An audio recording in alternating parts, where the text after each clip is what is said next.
నువ్వు ఒక ప్రశ్నార్థకంగా మిగిలిపోకూడదు అంటే పోరాడాలి. ఆత్మీయంగా పోరాడాలి.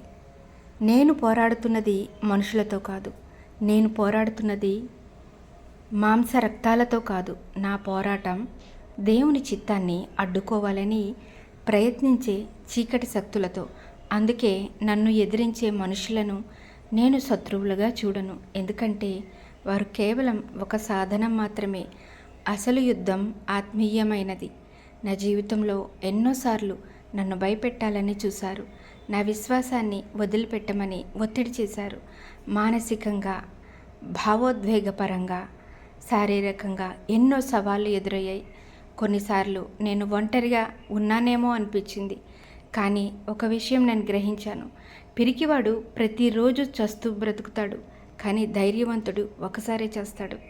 ఆ ధైర్యం నాలో సహజంగా రాలేదు. అది దేవునిపై ఉన్న నమ్మకం వల్ల వచ్చింది.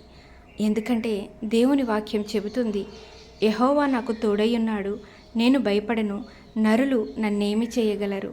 కీర్తనలు 118:6.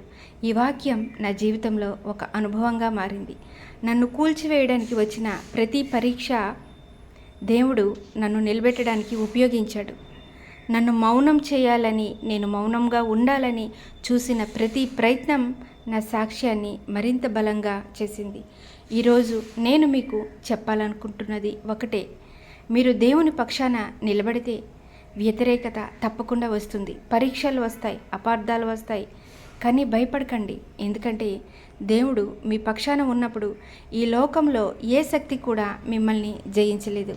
అందుకే నేను ఈరోజు కూడా ధైర్యంగా చెప్తున్నాను, నేను మనుషులతో పోరాడటం లేదు.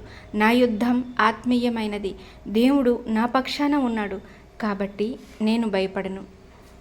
మన పోరాటము మాంసరక్తములతో కాదు. ఎఫ్సీలకు 6:12.